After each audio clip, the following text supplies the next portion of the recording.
నిండు చూలాలు పురిటి నొప్పులతో బాధపడుతుంది. ఆస్పత్రికి తరలించేందుకు దారి తెన్నులేదు. పైగా అడవిలో గ్రామం, వాహనం వెళ్లదు.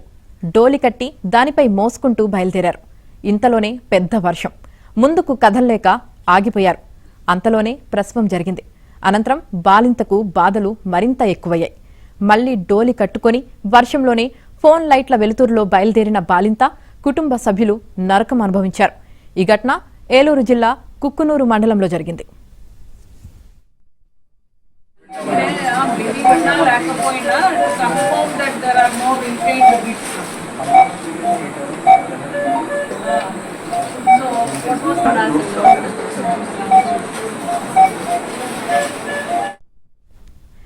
జిన్నెలగూడానికి చెందిన సోయం ఇరిమి అనే గర్భిణికి పురిటి నొప్పులు రావడంతో అడవి మార్గంలో డోలి కట్టి ఆస్పత్రికి తరలించే ప్రయత్నం చేశారు. అయితే మార్గం మధ్యలోనే ప్రసవం జరిగింది. దీంతో చిమ్మ చీకట్లో వర్షంలో మళ్లీ డోలి కట్టి బర్లమడుగుకు చేరుకున్నారు. అక్కడి నుంచి ఆటోలో అమరవరం ప్రాథమిక ఆరోగ్య కేంద్రానికి వెళ్లగా వైద్యులు సమ్మెలో ఉన్నారని సిబ్బంది తెలిపారు.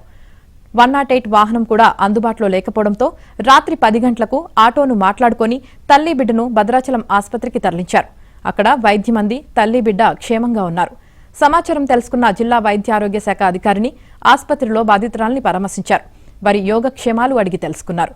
ప్రభుత్వం స్పందించి తమ గ్రామాలకు రోడ్డు వేయాలని కోరుతున్నారు జిన్నెలగూడెం వాసులు.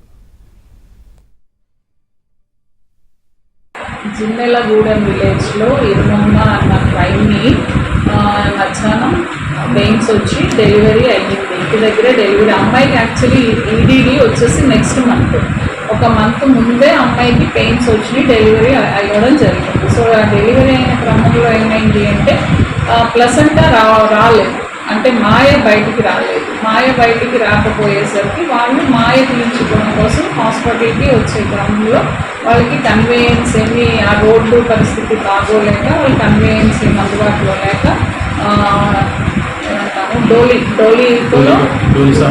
డోలీతో వాళ్ళని ఇక్కడికి తీసుకొచ్చారు. పిహెచ్సి అమరవరానికి తీసుకొచ్చారు. అక్కడ స్టాఫ్ నర్స్ కూడా చూశారు.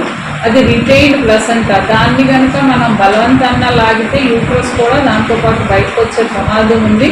కాబట్టి తను మాన్యువల్గా తీయాలన్న ఉద్దేశంతో అక్కడ ఆమెని భద్రాచలం ఏరియా హాస్పిటల్కి రెఫర్ చేయడం జరిగింది.